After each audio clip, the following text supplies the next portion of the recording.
on the board agenda. However, if we get to the TAC report and there are questions directed at any of the parties that have submitted comments on NPR 1224 or NOGR 245, those individuals are here to answer additional questions if necessary. Okay, perfect. Thank you. Next is agenda item 3, the consent agenda. And I'll ask Chad to provide the budget impacts of the revision requests. Thank you, Chair.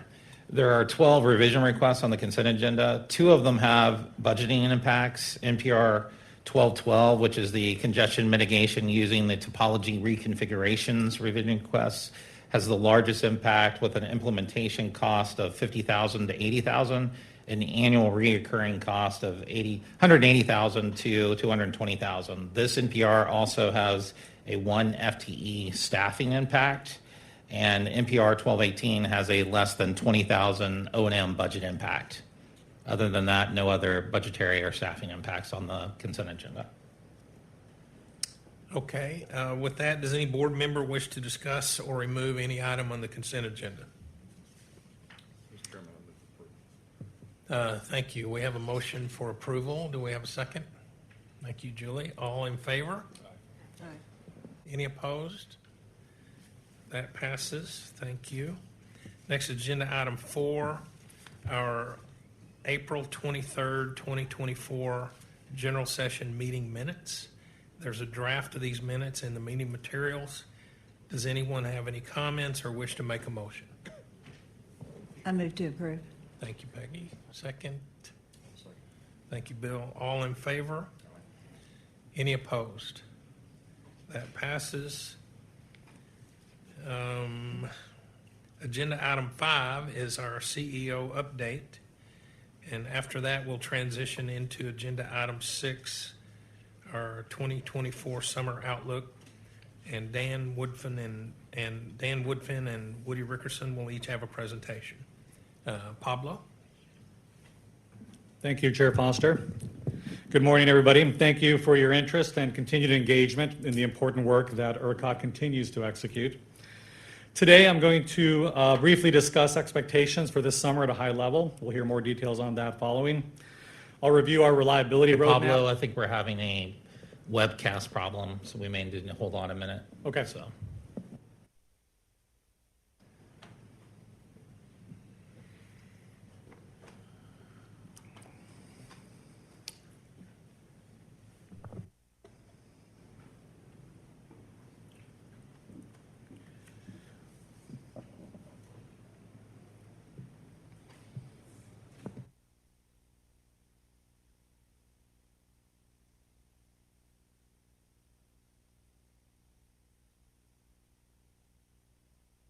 Okay, go ahead and proceed. Thank you. All right, thank you, Chad. So today I'm going to review, briefly discuss expectations for this summer at a high level. I'll review our reliability roadmap and expectations for that over the next 18 months, focusing on our current operations, market changes, and planning reforms. And then I'm going to provide a brief update on the recently finalized EPA greenhouse gas rules and the mercury and air toxic standards rule, the MATS rule that were just finalized. In a look at the summer months over the last 10 years, you can see that the growth in demand is pretty consistent across the board, reflecting primarily at the core economic growth in Texas, as well as you look at the system across a 4-season basis from the summer perspective, you're seeing a pretty significant, a little bit higher growth during the summer period than what we've seen in some of the other seasons. It's a cumulative annual growth rate of about 2.5% to 3% over the 10-year summer evaluation period. It's a little bit higher than what we've seen across other seasons over that same period. And it's likely due to the very hot summers recently that we've just had. In 2023, that was the second hottest summer in Texas history. 2022 was the third hottest summer in Texas history.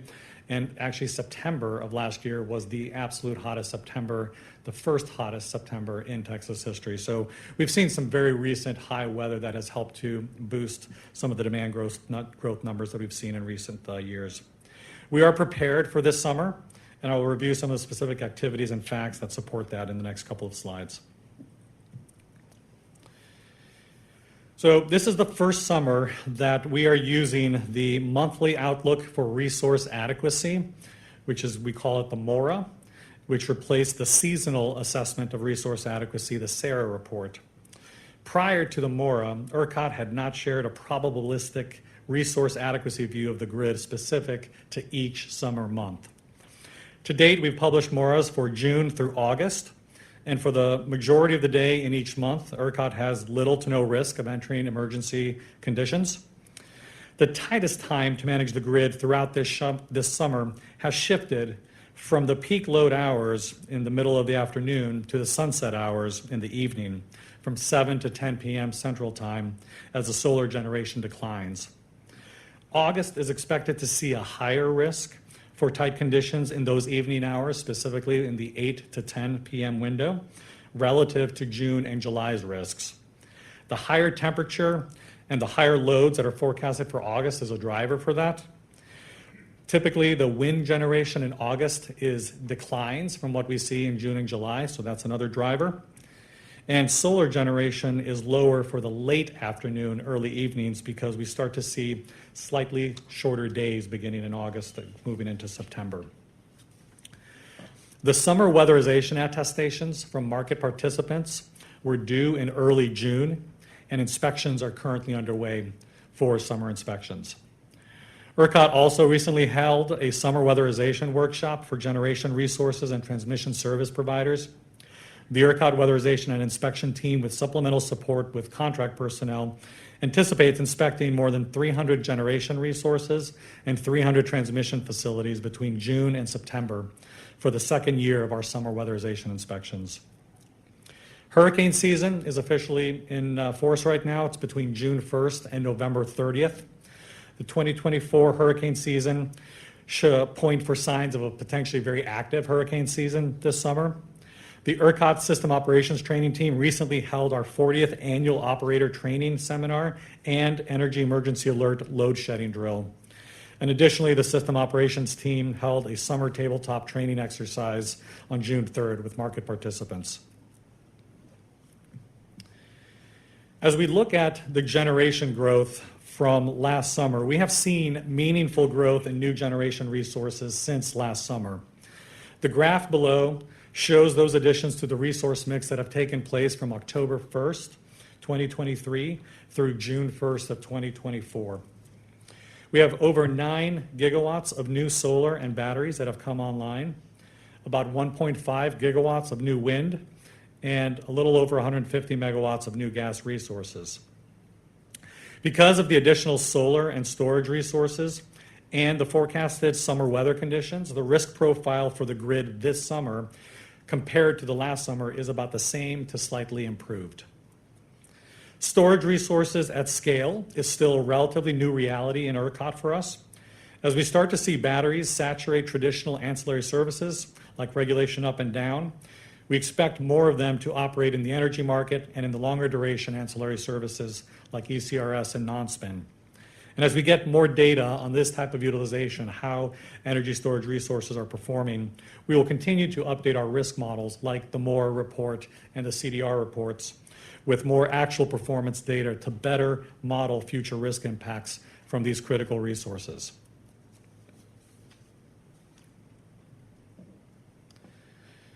I wanted to share a brief update on some of the key activities that are ongoing related to driving improved reliability in the ERCOT market. These efforts cover a time period over the next 18 months, with several key milestones being achieved this summer. The approval of the draft reliability standard last week by the Public Utility Commission marked a very important milestone in this roadmap. While the draft standard is out for comment, there are 2 additional components to finalize. One is the cost of new entry value that is going to be used, as well as a value of lost load. Both of those are projected to be finalized by the end of the summer in order to support the Commission's finalization of the overall reliability standard. The contract for capacity that was issued to support summer conditions resulted in a very low submission. There were 3 offers in total with less than 10 megawatts of qualified demand response in those offers.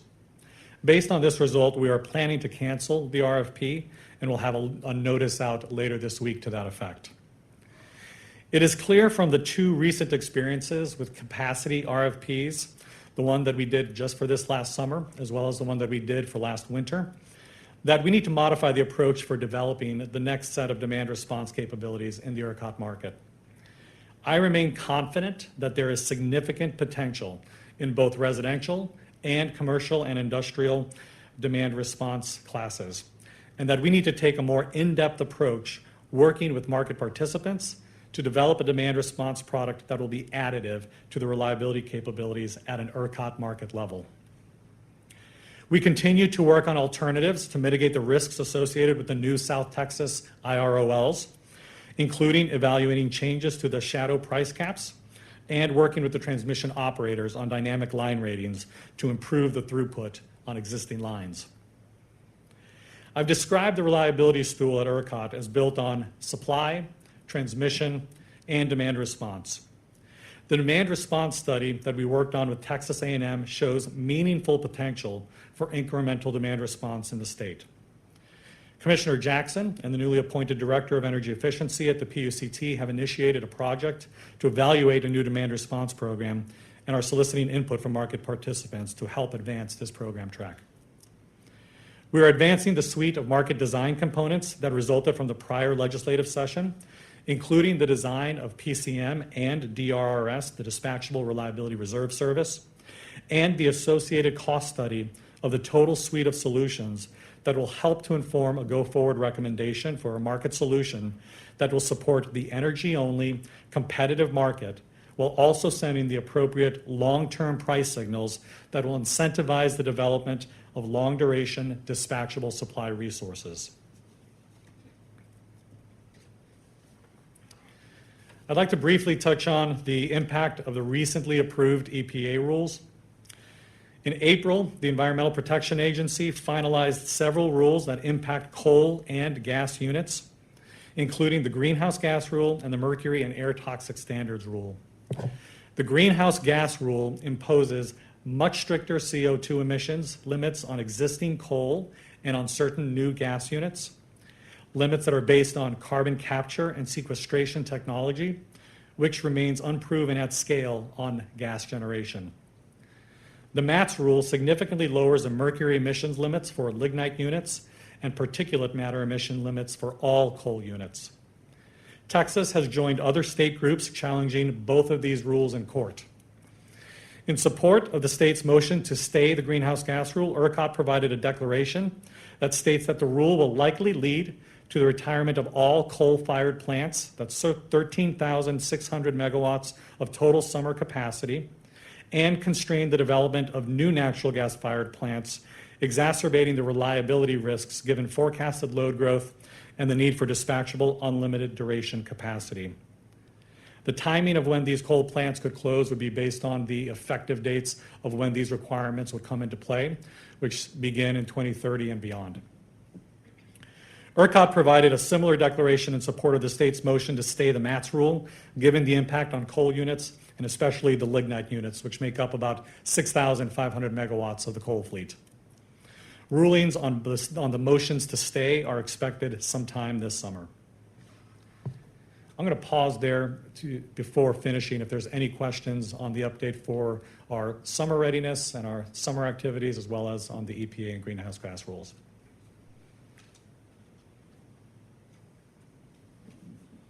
Okay, thank you.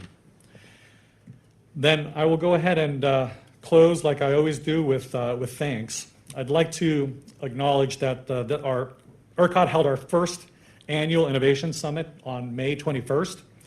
It attracted attention and interest from literally around the globe, with more than 300 attendees in person and over 650 live streaming the event. Rapid grid transformation is shaping the future of our grid, not just in Texas, but well beyond. And ERCOT is at the forefront of these conversations. We are seeing the transformation in our operations today ahead of many other grids who are seeing it on the upcoming horizon. We had the privilege of hearing from some of the brightest minds in the industry, thought leaders, innovators, experts, and more importantly, doers who challenged us to think differently and put forth actionable ideas. Panel topics that we covered included essential reliability services, demand flexibility, energy storage, uncertainty management, transmission planning, and technology trends. The entire conference can be seen on our Innovation Summit page at ERCOT.com/summit. We could not have pulled off this summit without all of the keynote speakers, all of the panelists and moderators, and all of the behind-the-scenes employees that supported this effort in significant fashion. And I'd like to call out a special recognition to Venkat Tirupati for his tireless efforts to bring this concept to life. And we look forward to executing the next iteration, the second annual Innovation Summit of ERCOT, sometime next year. So with that, I will conclude my comments unless there are any questions. Yeah. Thank you, Pablo. Vice Chair Flores? I'm sorry. Sorry, Mr. Chairman. Pablo, thanks for the report. And I want to echo your comments about the Innovation Summit. That was amazing. I enjoyed my participation, although it was virtual. Back to the EPA page, if we can, for just a minute. This is devastating to reliability, not only in Texas, but all across the United States. And when I looked at the rulemakings that the EPA came up with, it seemed like they were using sort of an alternative fictional analysis to show that their rulemakings had no impact on reliability. Can you walk us through how they came to that? And Yes. Yes, the analysis that EPA performs does not reflect any real-time operational risk of operating the grids in the United States. They do a very limited analysis that effectively it's like a capacity analysis.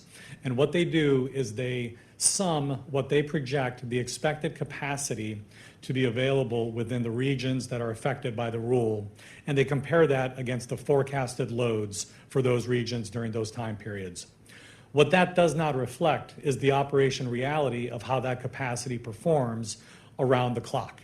So that includes adding capacity for solar, even if solar is not available at night. It includes the addition of wind, even if wind is not blowing.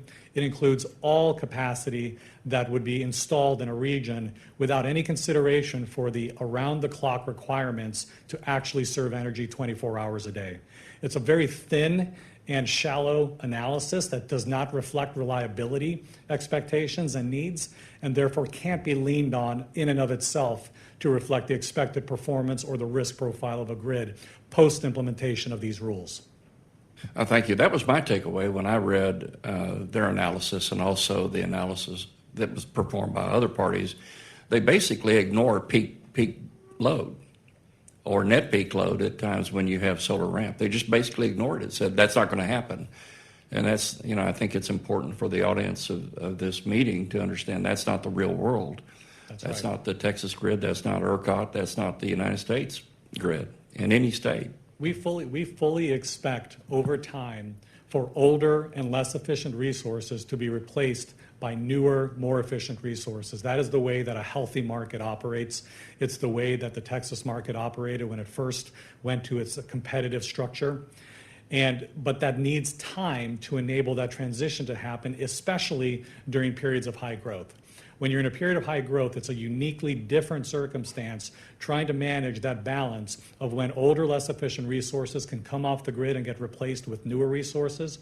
And throughout all of that, you need to be adjusting the expectations around actual execution and operation of the resources that are on that grid. Texas's grid is changing rapidly. We're seeing most of the growth on our grid driven by intermittent resources and the new energy storage resources that are coming online. They have very different characteristics than the traditional older thermal dispatchable resources.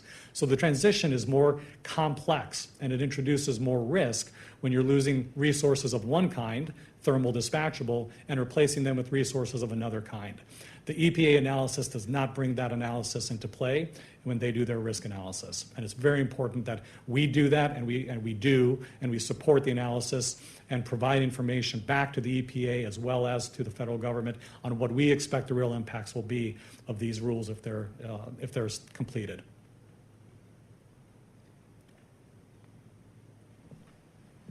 Thank you, Chair Foster. That concludes my remarks. Okay. I think we have one other Sorry. comment from Peggy. One additional question. Thanks for the presentation. And and you may want to put this over to Commissioner Jackson, but you referenced the important work that she's spearheading at the PUC on demand response. Can you give us an idea of the timing of that, when you think something will be, I guess, presented to PUC and then work its way back to ERCOT? Well, we do have a group that's working on this. We're working very closely with ERCOT. As you know, the Texas A&M study is nearing completion, and so we'll be sitting down kind of working with them. But our, I guess, stretch goal is that we want to, look at the lay of the land, come up with recommendations that hopefully we can bring forth during the next legislative session. Okay, thank you. I'm very excited about the momentum we're building on this important pillar of the stool of reliability, and I think there's real opportunity here. Thank you, Chair Jackson. Commissioner Jackson. Yep. Thank you, Pablo. Thank you. And then, Dan, I think is next.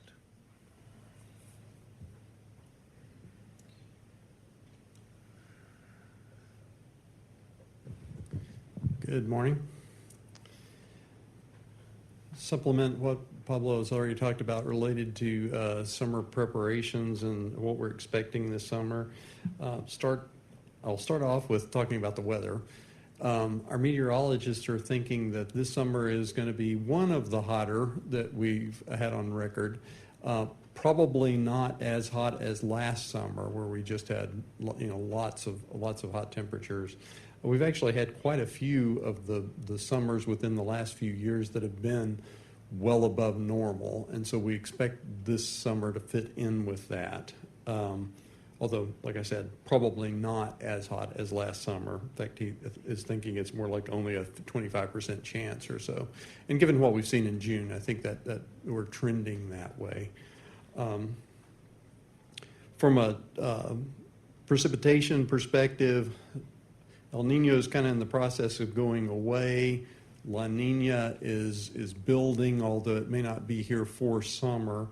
And so that would mean that Texas as a whole typically would expect to see lower precipitation during the summer, especially the further you go inland. And I think if you see the pattern there on the lower right, you see it's wetter along the coast, drier inland. Part of that is that it's also expected to be a very active hurricane season. And of course, we've got one tropical system down in the Gulf now. I don't think they've named it Alberto yet, but it's probably going to be. We're likely to see, especially tomorrow, significant rain bands coming into Texas. And so you kind of see that pattern developing, even though these slides were put together quite some time ago. We'd expect it to continue for the rest of the summer. Dan, Yes. sorry to interrupt, but since you're on this point, can you explain a little bit what the ERCOT's role is in hurricane preparedness, given the unusual amount of hurricanes that are predicted?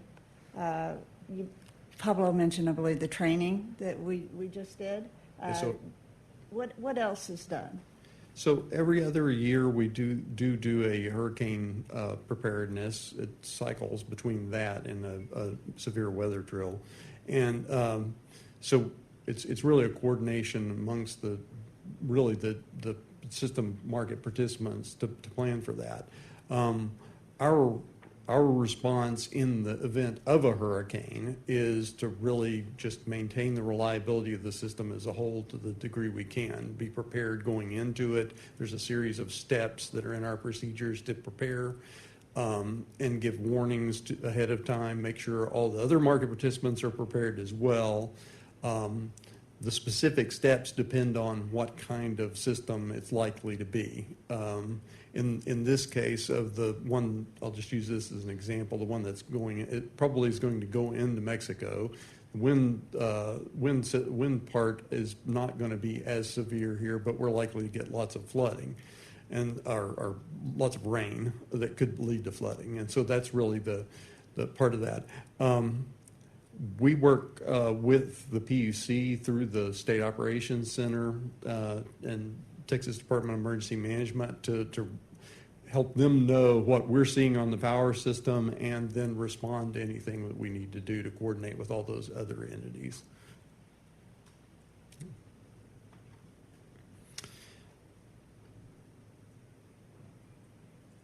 So from a resource adequacy perspective, Pablo already covered this, and I think Christy's going to cover this also, talking about the MORA in her presentation.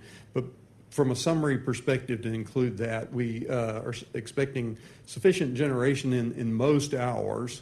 However, there is higher risk, especially as we've talked about a lot, in the sunset hours after the solar generation goes away, when the demand is still high on those very hot days.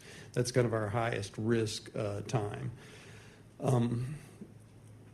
In general, whether we've got enough capacity or not is going to be dependent on large part on the number of outages that we have during those solar ramp down hours and the amount of wind that's blowing or not blowing during those times. And so that's kind of, as we've talked about in past seasons, that's kind of the three critical pieces to the puzzle.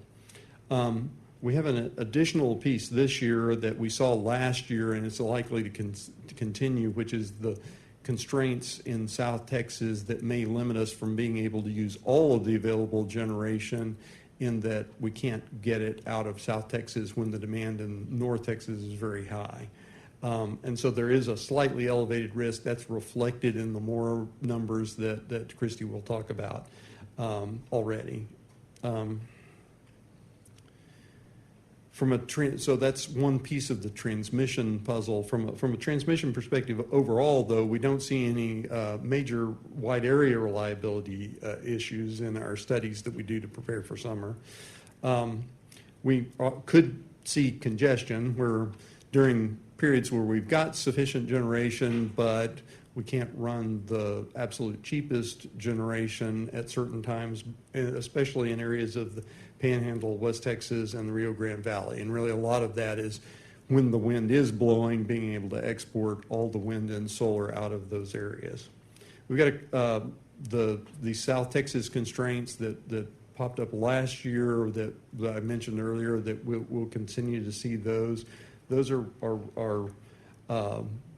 really in both directions from an area south of San Antonio, being able to export power that, if it's available during very high demand conditions, out of South Texas, and then if we have sufficient generation in the north but we're tied in the south, being able to transfer power into those areas. And so normally we manage that through our system economic dispatch. But when we get into very tight conditions where we're just kind of out of capacity, we need to use every bit of it, they may be binding. We did have several major transmission lines that were knocked out by tornadoes and other severe weather in multiple areas: West Texas, kind of the north of the DFW area, in Houston, and then in the Temple area. During the spring, but we checked this morning. Most of those are back. There's still a couple that aren't, including one in the Temple area that's supposed to be back by the end of this month, but it is binding on some days. So the transmission owners have worked very hard to get most of those back in service, and we'll have them by the time we get into kind of the hottest part of summer.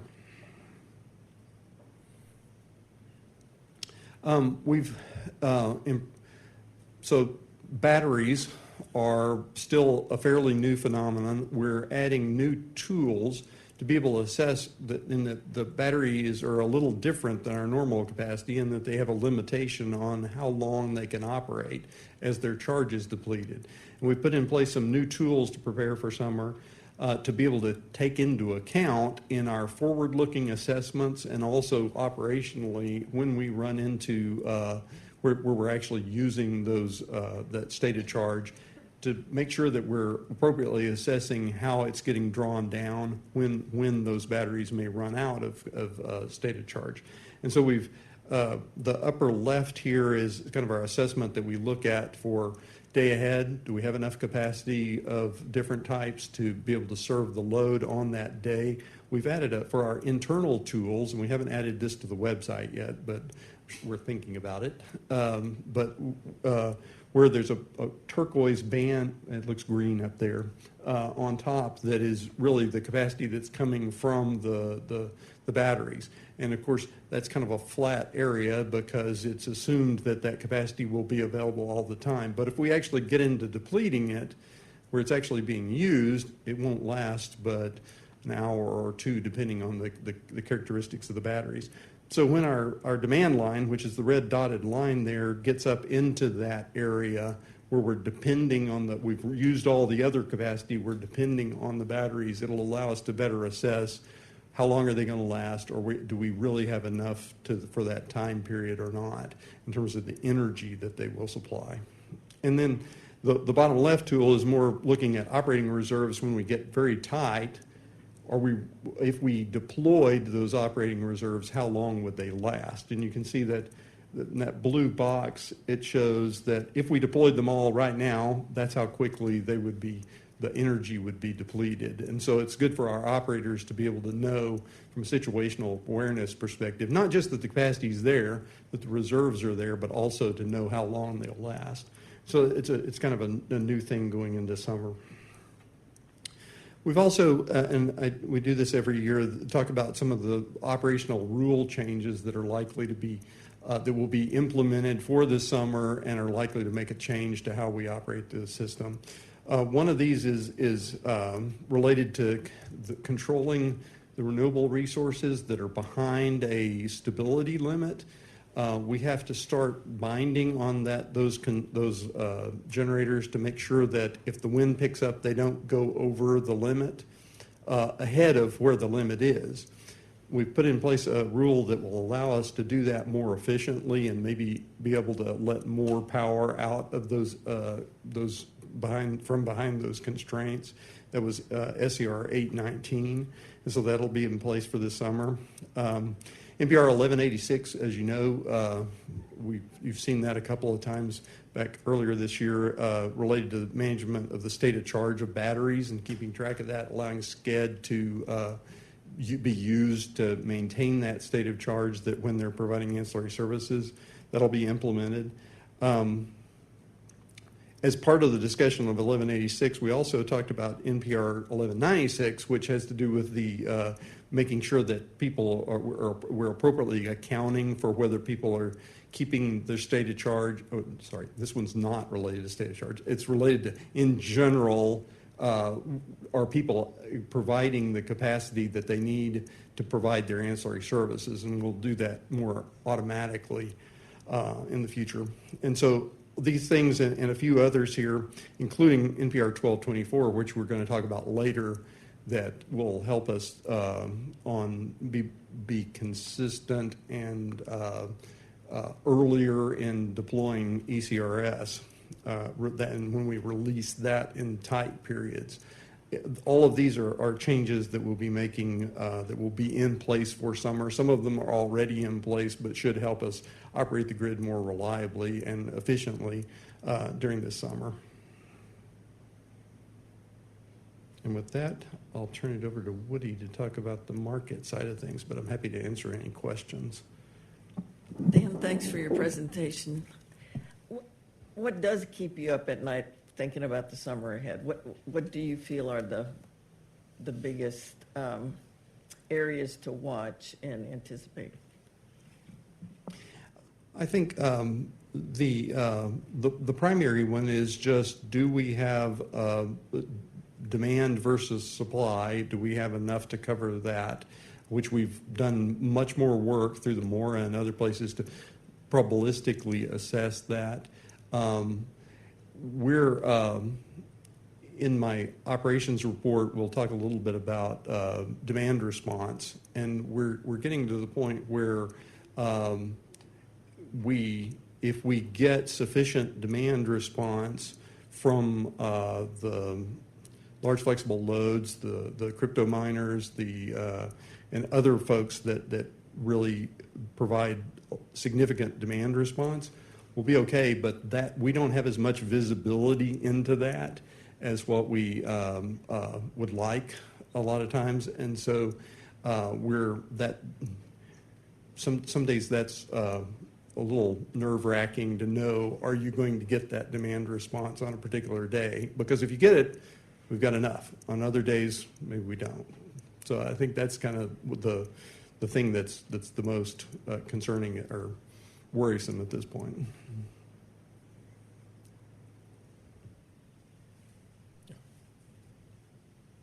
Thank you, Dan. Okay. Woody?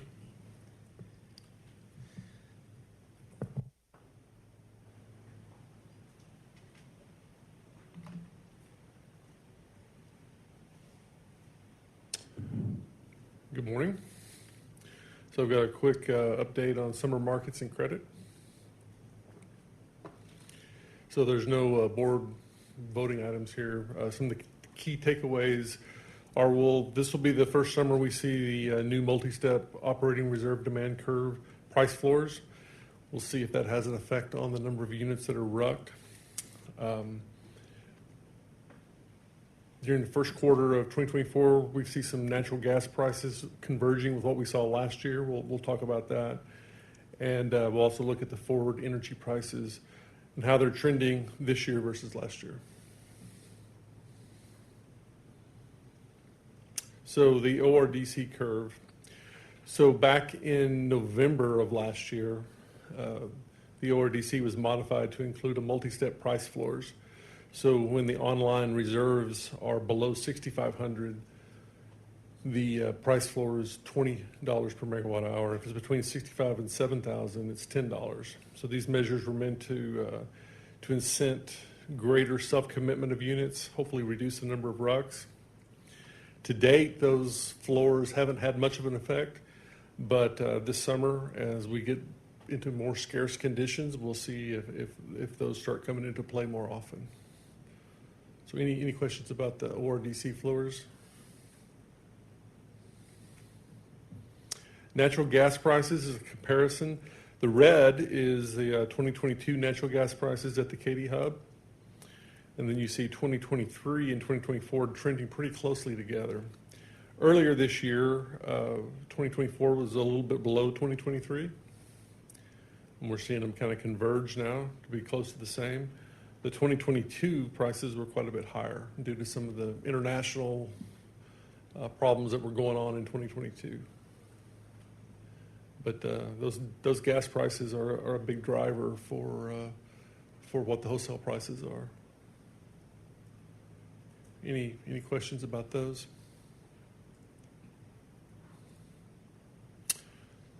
And forward electricity prices. We've got a comparison here of these prices from a look from May and June looking forward, and you see that the 2024 prices are trending between 2023 and 2022. So we're a little bit higher than 2023, but I've been told since the slide was put together that those prices have actually come down a little bit. The 2022 prices kind of correspond with what those gas prices were in 2022 as well. So looking forward, a little bit higher than last year, but maybe not as high as this graph may indicate. Any questions about those forward prices? All right. Any questions in general? Any questions? All right. Thank you, Woody. Thanks. And next, agenda item 7, back to Dan. Board education and load forecasting. Both Dan and Jeff Billow are presenting this. Thank you. Good morning, Jeff Billow. The purpose of this presentation is to give sort of an educational overview of load forecasting. If you were here 2 years ago, I gave a similar presentation. This will be a bit of a refresher for you if you were here at that time. But I do have some updates, some things that have changed that I'll be sure to highlight over the last 2 years that have changed. So we have a very talented load forecasting team that's led by Sam Morris, who's the manager of the group. They produce several different forecasts on different time horizons. The short-term load forecast is a forecast for each 5 minutes for the upcoming 2 hours. This is the forecast that is used in our security-constrained economic dispatch tool. So it's the real-time forecast that's used to dispatch the generation. We also have the midterm load forecast, which is an hourly forecast for the upcoming 168 hours. This is the forecast that is used for reliability unit commitment decisions, for risk assessment, for when we're looking at AAN, so if we're going to recall a generation that is on an outage, this is the forecast that is used for those purposes. And the majority of this presentation is going to be covering that MTLF, because that's what we're seeming to get a lot of questions about the MTLF.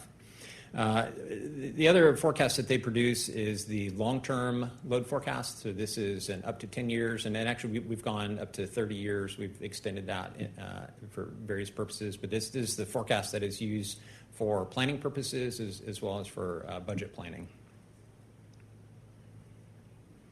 So diving into the MTLF, so we have an internally developed models that we use, and we say that there are 4 models, the E, E1, E2, and E3. That's a little bit of a misnomer. It's actually one model that is a neural net model that we plug 4 different weather scenarios in to produce each of those forecasts. So it's a AI is kind of a hot topic right now, but the load forecasters have been using these AI models for well over a decade now. And what they are doing is they are feeding into these models the various weather forecast information, variables. They're also looking at what day of the week it is, past history, and they load all that into the model, let the model run, and it produces essentially 168 values for the forecast for the upcoming week. So that's the internal developed models.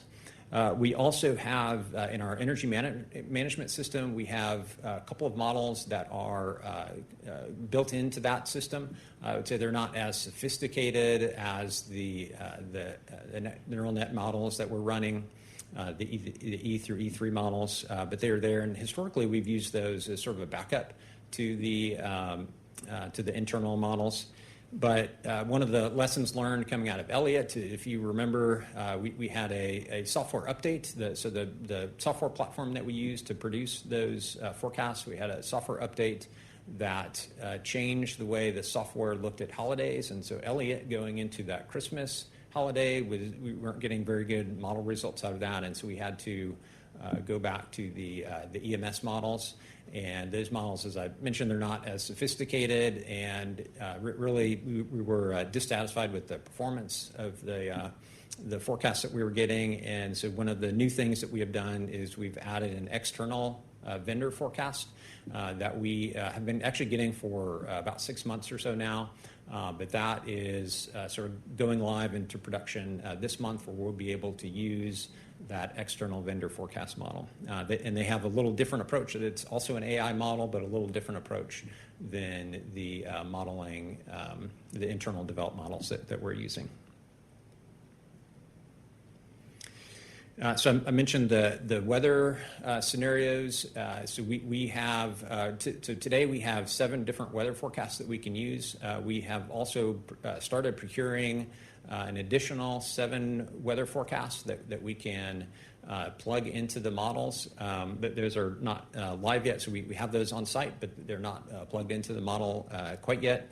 But the idea is that we can look at these, so we've got meteorologists on staff, we can look at these different weather forecasts, and we can run different weather scenarios. As I mentioned, the E through the E3, we can run different scenarios through those models to see so if we want to see, that GFS is projecting this weather pattern, but the Euro maybe is projecting that this front is going to move through a little earlier, then we can plug those into the models and see what the results are. We typically will bias the models to be on the high side, so we'll have at least one of those models will be the most extreme weather, and we will do what the load forecasters call the Frankenstein approach, which is we may, if we're looking at maybe the GFS has the hottest conditions, so if we're looking at a summer scenario, GFS has the hottest conditions for the Houston area, then for that area we'll use the GFS, but maybe the Euro has hottest conditions for DFW, and so we'll create a model that has sort of this, different regions will use different weather forecasts to produce the hottest, and that's just an area of conservatism where we want to make sure that if that worst case happens, that we're prepared for that. I think I've already talked through this slide already, so I'm going to skip that one. Probably the biggest change since I came and talked to you 2 years ago has been the level of demand response. And when I say demand response here, I'm talking about not ERCOT-directed demand response, but more what we would consider passive demand response on the system. Two primary sources for that. One is price responsiveness. So as customers that are seeing those exposed to those real-time prices, and in particular, the crypto mining facilities, so as they see those real-time prices, then they will respond to those and they will lower their consumption. The second largest driver of demand response, and this has grown pretty significantly in the last few years, is the 4CP. So this is where certain customers, so these are larger industrial customers as well as the non-opt-in entities. This is where they can control the charges that they have for transmission, how much they pay for the transmission system. That is based on their usage during the coincident peaks on the system in the months of June through September. And so there are several participants that are very active in that, and they will respond when they think that the day is going to be one of those coincident peak days. Now, this has grown quite a bit, and this is probably something that I personally feel like people aren't talking about enough, and that has grown to be pretty significant. If you saw Dan's R&M slides yesterday on the operational update, that number is between about 5 and 6 gigawatts now total between the crypto mining response and the 4CP response. So historically, what we have seen is that maybe there's a day that's 102 degrees, and everybody knows that that's going to be the peak day, and so you'll see that response from the large customers, the large industrial customers trying to lower their 4CP charges. You'll see that, but then maybe the next day is 100 degrees, and they don't think that that's going to be a peak, and so they don't respond, and so that day actually becomes the coincident peak because they, the industrial customer, maybe air conditioning loads a little bit less, but the industrial customers are still using, quite a bit more, and so that day actually sets. And so you kind of see this interplay in the market. Well, with that growing, that we're seeing that is more and more days where we're hitting that where there's that potential for that 4CP response, and it's growing to longer hours in the day as well. And so what we saw last summer, we had very hot August, where we had many days where we had similar temperatures. We actually saw a notable response on 14 out of the 31 days in the month, including on weekends. And that they're seeing that, at least in August of last year, that caused some behavior changes. So some participants that maybe responded in June and July were less willing to respond in the month of August. And so, we're trying to, take all that into account as we're producing a load forecast and making sure that we're, like I said, just taking that into account as we're making our assessments. So how does that play into our load forecast? So historically, we have not counted on that demand response in the load forecast. So when we put out our MTLF, that number generally doesn't include demand response that we would expect to see on the system. And part of that is because that response is not always consistent. And I mentioned, there may be days where they think it's going to be the peak and they'll respond, but other days where they don't and they don't respond, and so that behavior is not always consistent. And so if you think about our neural net model, it doesn't always pick up on that behavior very well. But as we're seeing more of this demand response, We have actually built some machine learning algorithms, so we have some models that are running in the background right now. So we have a 4CP model. We also have a crypto mining response model, several other models that we are running in the background right now. So as we make risk assessments, then we are looking at those models, but at least I'll say in 2024, we're not putting those into the MTLF. That could change in 2025 or 2026. I think there's some discussion that we need to have with stakeholders before we do that to make sure that we're all setting the right expectations. But at least in 2024, when you see a forecast, it more than likely it does not include that demand response. Jeff, on the demand response, is virtually all the demand response, this is just entities making their own economic decisions not to consume? Or are there any market participants that are getting compensated directly for demand response commitments? Yeah, so what I would classify as demand response, it is all economic decisions that the market is making. So whether that's to lower their 4CP charges, or if they're exposed to wholesale prices, or we even see, I didn't mention, but there's a lot of reps now that have thermostat programs that's an economic decision that they're making. I think if you were to talk to broader industry, then they may consider participation in some of our ancillary services to where loads can participate. They may, broadly speaking, may classify that as demand response. But what I'm talking about here is more of the economic decisions that market participants are making to respond. Jeff, thanks for the presentation. This is a very dynamic, on the demand response side, the 4CP area, and you can throw crypto in with that as well. This is a very dynamic area, and that demand side is growing pretty quickly. Do you have enough data where you could try to look at retrospectively and then come up with a prospective forecast for this, for the behavior, factor in prices, heat, or weather, things like that? Do you have enough data where you could begin to model that behavior in a reasonably confident manner? So we think that we do, and we have these. I mentioned these machine learning algorithms that are trying to model that behavior right now, and so we have those running on the side.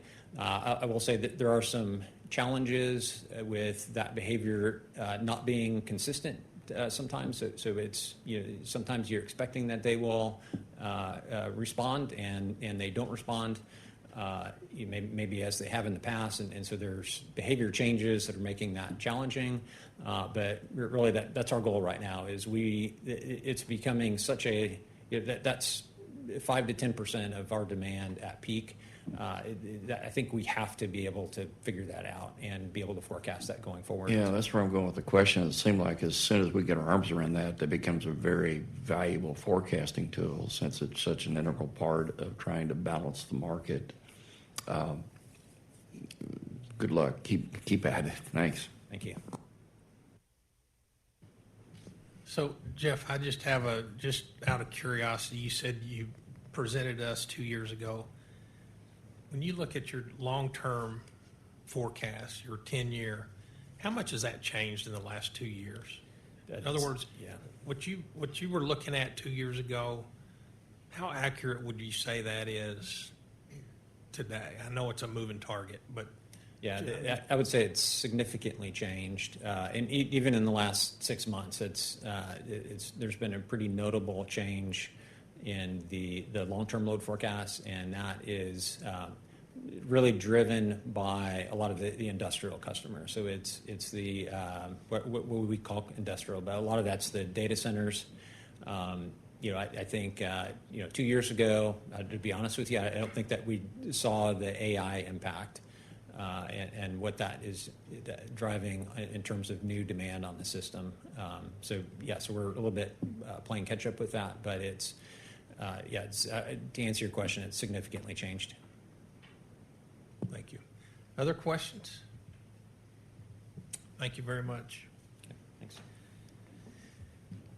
Next is agenda item 8, the Independent Market Monitor, IMM, 2023 State of the Market Report for the ERCOT electricity markets.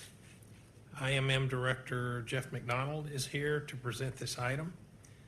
Board members were previously provided a copy of the IMM State of the Market Report, and Mr. McDonald will walk us through the highlights. Jeff?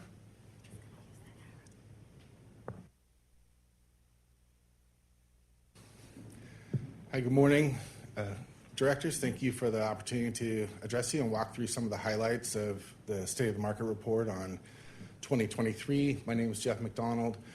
I'm the director of IMM. I've been here for about 3 months and started in the middle of the production of this report. So it's nice to have it behind us and able to talk about it now. So, and please feel free to interrupt as I'm going. If you have any questions, I'm happy to address them to the extent I can. So looking at energy prices, and 2023 was a little bit of an interesting year, and I know it comes up repeatedly in the report. The implementation of ECRS had a profound effect on the market. I'm not going to focus on that in this discussion, but you will see it is the focus in certain areas in the report because it had a fairly profound effect on energy price and overall cost. So having said that, you'll see in a slide or two we'll cover a little bit of that. But as far as energy prices go, we did see a reduction of about 13% in real-time energy price. And that was interesting in a sense because one, it was a hot year, at least a hot summer, abnormally hot, and we'll talk a little bit about the impact of that on load in a couple minutes. But we did see about a 13% decrease.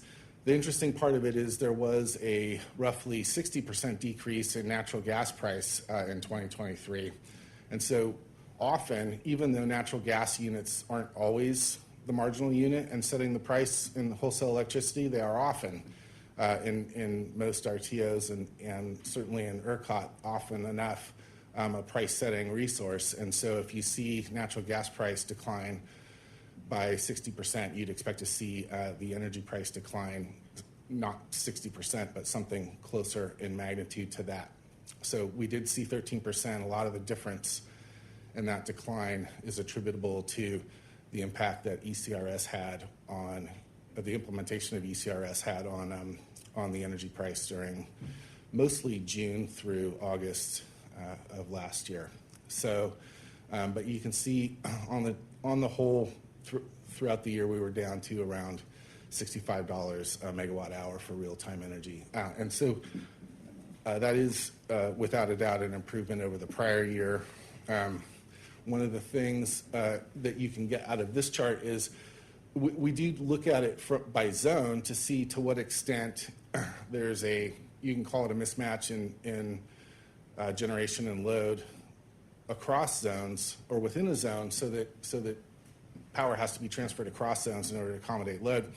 So we saw much greater convergence in real-time energy price across the zones this year compared to the last couple of years, and it was in fact comparable to patterns that we saw, I think before 2021. So that was interesting, and I'll talk a little bit about congestion in a moment.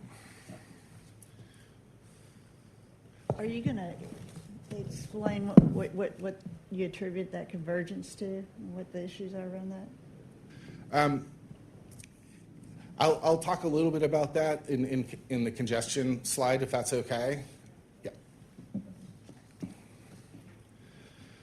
So this chart shows the impact, our estimated impact that the implementation of ECRS had on energy price in 2023. And as you can see, it was pretty profound, but also somewhat localized to the hotter months, June, July, August, and September. So it did roughly double the real-time energy price during that period. And I know everyone's seen the estimated excess cost of that at about $12 billion. So there were, in the context of real-time energy price, there were a few things that I did want to mention. So So this is just price. We spend a fair amount of time looking at the competitiveness of the market. On the whole, or in general, I would say, we've found the energy market to be competitive in 2023. We monitor very closely opportunities for and attempts to exercise both physical and economic withholding in order to benefit from market power. We found a very low frequency of opportunity in 2023 to exercise market power, both either in physical or economic withholding. Having said that, I know previously we had expressed a concern with market power and non-spin. That has been addressed through changes in voluntary mitigation plan. We also had expressed some concerns with competitiveness with respect to self-scheduling resources or self-committing resources that was directly linked to incentives in the RUC process that were undermining a generator's natural economic incentive to commit. Those have been addressed as well. So in both of those cases, I think action was taken fairly quickly to address potential competitiveness issues. One of the things we do see, and this is true not just in Texas, but in any RTO, is when system conditions get tighter, you see a lower degree of competitiveness and more opportunity to exercise market power. And we did observe that in 2023 during hotter days where supply and demand conditions were tight. And I know it's been noted before, but I'll note it again.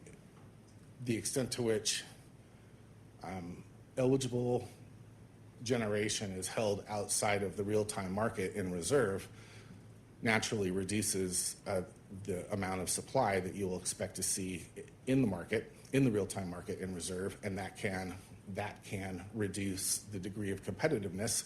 And we did observe that in 2023 with the implementation of ECRS in a much larger, and I think to be fair, it wasn't just the implementation of ECRS, it was a more conservative operating posture as well, reduced the amount of supply available in the real-time market, which also reduced the degree of competitiveness. So, any questions so far? Okay.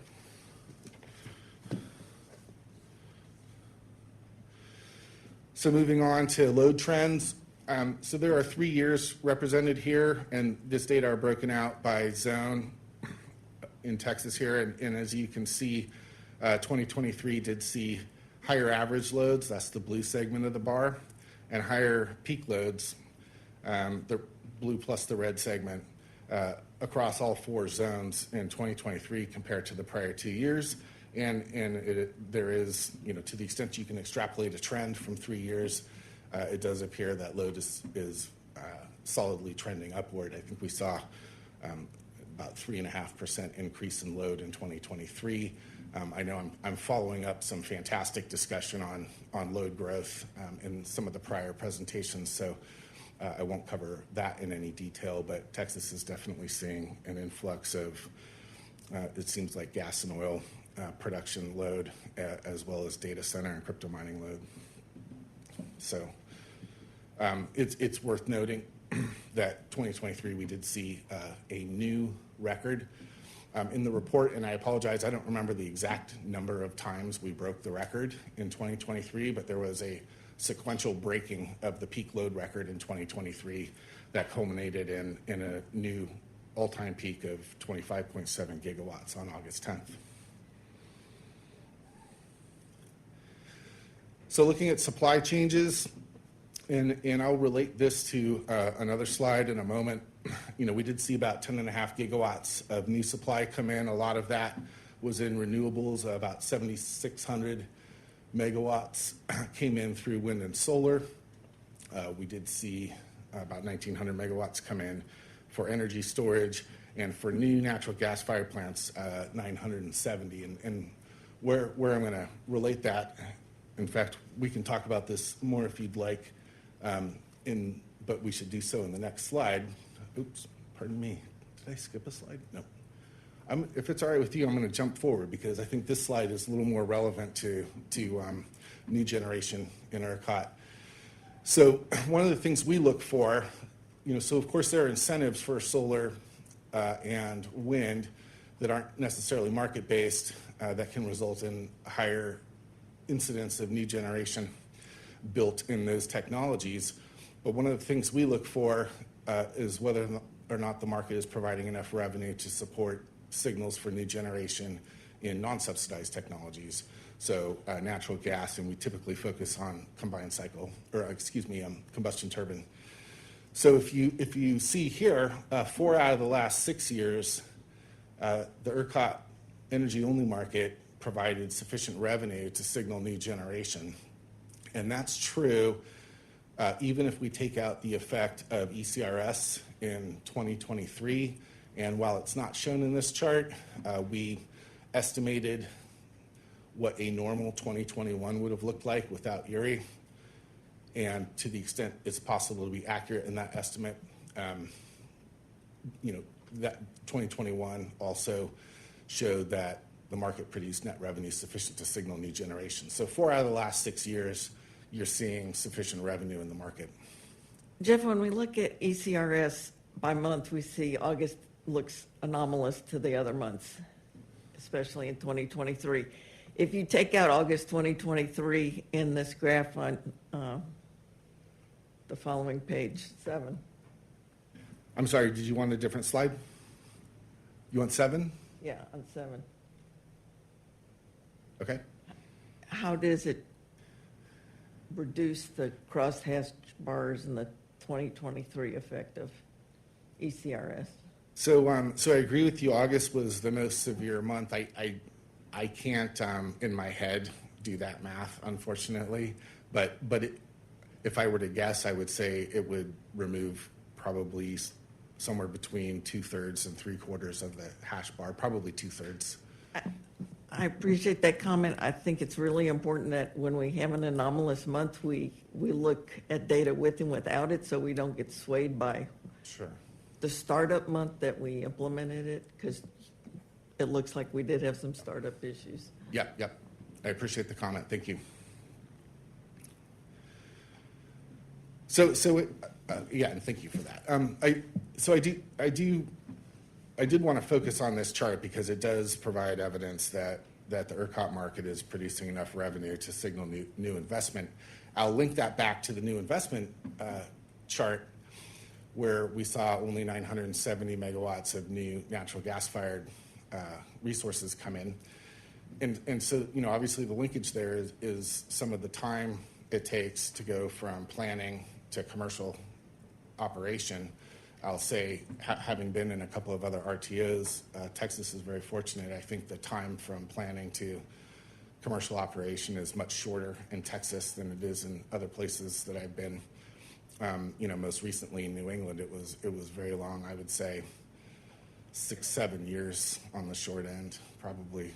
And there was speculation that there would never be another gas-fired plant built in New England in anyone's lifetime. So different regions have different challenges. I think the shorter gestation period here to become commercial is advantageous, especially in an energy-only market where you can see a few years of signaling that new investment is profitable, actually result in some new investment becoming commercial.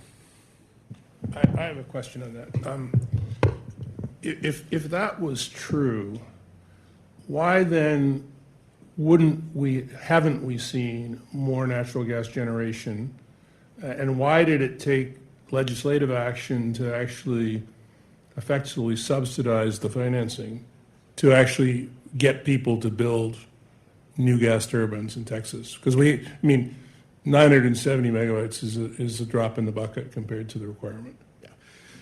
Yeah. So I asked the same question when I got here and saw this chart and started learning a little bit about the Texas Energy Fund and some of the other programs.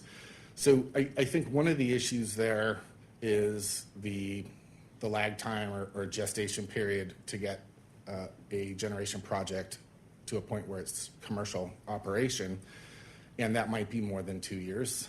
And another factor is you do have to see a series, as a project developer, you need to see a series of revenue in the market that would support your investment before you undertake it. As I noted, 4 out of the 6 years represented here, we do see sufficient revenue. That may or may not be enough for a new developer to pull the trigger. I would have to, and I'm sorry I don't have the number handy, but I would have to go look at the queue to see how much thermal generation is queued up, and I don't know. Very little. Is it? I mean, Yeah. there's a little bit, but it's less than 2,000 megawatts. Yeah. So, I mean, that's a very good point. One of the other factors that I know from prior engagements as well is it has different names, but I call it policy risk.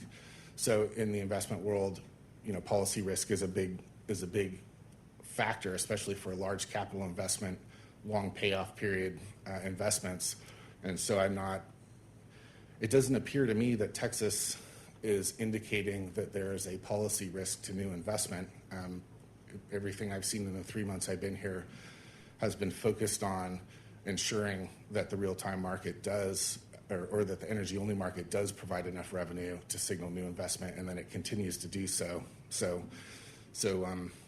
I'll be spending more time trying to find a satisfactory answer to your question.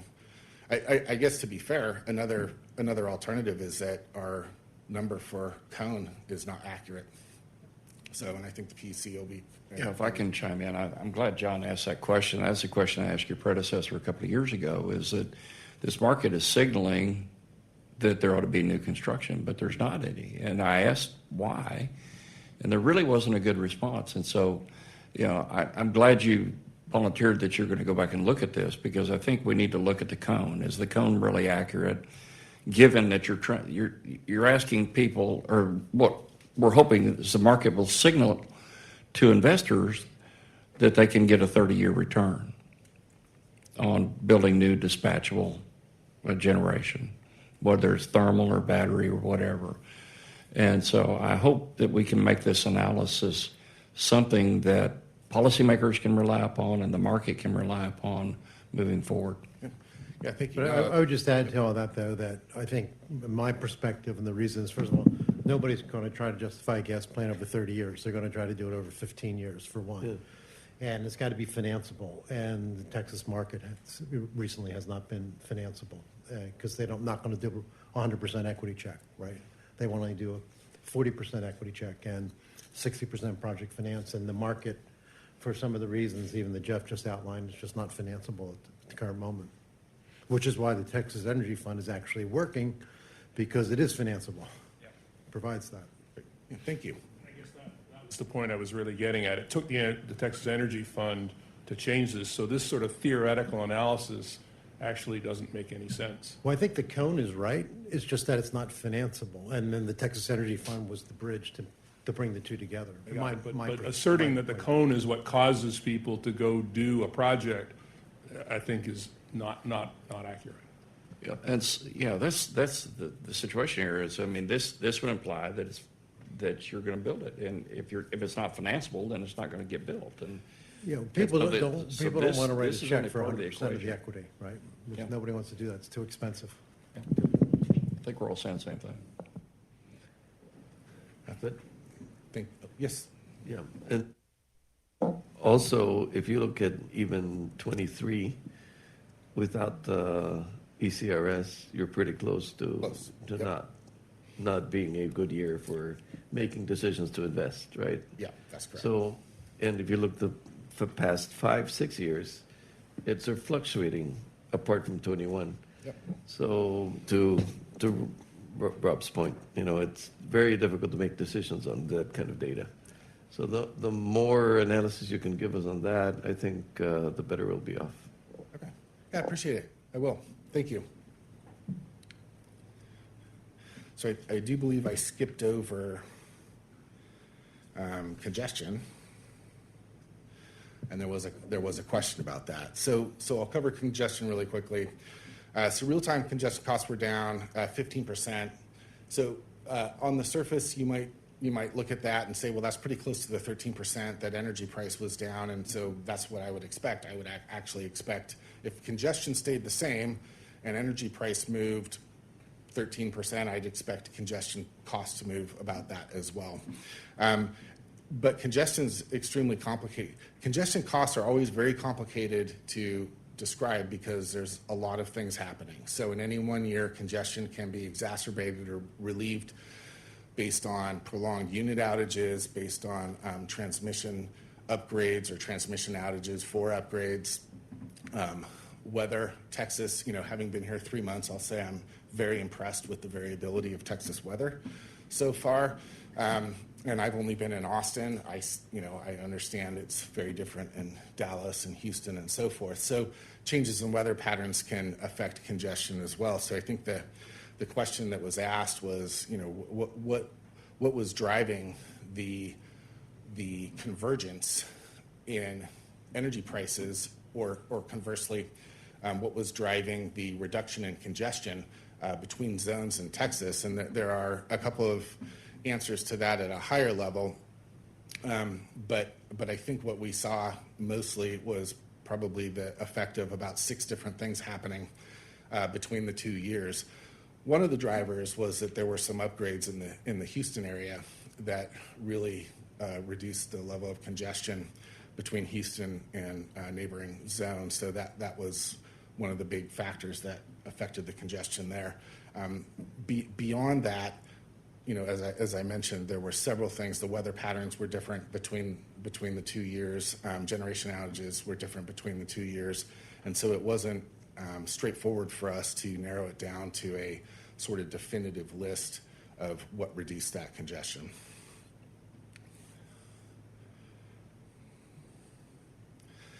And last slide, we did make 4 recommendations in the 2023 report. 2 of them, and I'm happy to address any of these if you can even read them. I'm sorry the print is so small. It looks like you all have your own devices.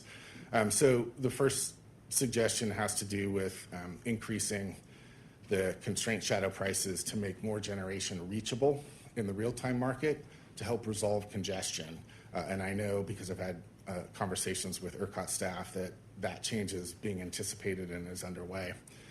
The second recommendation that we made is modifying proxy offer curve for renewable resources that did not submit an energy offer curve. And the issue with that is the way that circumstance is being dealt with right now involves extreme prices. So a renewable resource that does not submit an offer curve is either priced at, I believe it's minus $250 a megawatt hour, or the offer price cap. And so that results in extreme pricing whenever those resources need to be reached by the real-time market in order to either meet load ramp, or resolve congestion. And we feel that there's a different offer curve that could be put in for them if they don't submit an offer curve that more closely reflects their variable costs and will result in better price formation. The third recommendation is improve procurement and deployment of ECRS, and as everyone knows, that has been taken up and is underway. From a market monitoring perspective, we disagree with the approach that's being taken, but would note that ERCOT was quick to take up that improvement and follow it through. And the fourth, improve the pricing of offer requirements of firm fuel supply service. So this fourth recommendation really gets to just requiring that firm fuel supply resources offer in at what would be something close to their variable cost and reflect firm fuel supply. So, and I can't speak to where that is, but I have had a conversation about it, so I know it's being contemplated at ERCOT. So those are the highlights of the report. It's a 200 and something page report, so there's more information in it than what I presented today. But I'm happy to answer any questions or have a discussion if anyone would like. Thank you. I think Woody has his hand up over there. Hey, Jeff, do you have any recommendations, or IMM have any recommendations about the bidding price batteries have? That number, it wasn't in your list. Is that something you guys are looking at? We're actually actively studying that right now. So I don't have anything I can share with you that wouldn't involve a discussion of commercially sensitive information, but I'd be happy to talk with you offline about it. But it's something that we are looking into actively. Mr. Chairman, I got a question. Julie? Jeff, we appreciate your report, and I look forward to diving in the 200 pages a little bit further. Kind of looking forward to the future when the PUC has an approved reliability standard for the ERCOT grid, how will you incorporate grid reliability into your analysis? That's an interesting question. And I think some of the answer will depend on how the ERCOT market incorporates the reliability standards into the products that are transacted. So that would be a more explicit way for us to evaluate them. If it is simply just a reliability standard that exists on its own outside of the market, that's something that we could report on based on our assessment of installed generation, the queue, and so forth. But it's easier and more insightful, I believe, to the extent that a reliability standard, those standards are encapsulated in the market products and priced appropriately, and then we can track and report on them. Yeah, well, we look forward to your recommendations and how they might be used operationally. Okay, yeah, thank you. Other comments or questions? All right, thank you, Jeff. All right, thank you very much.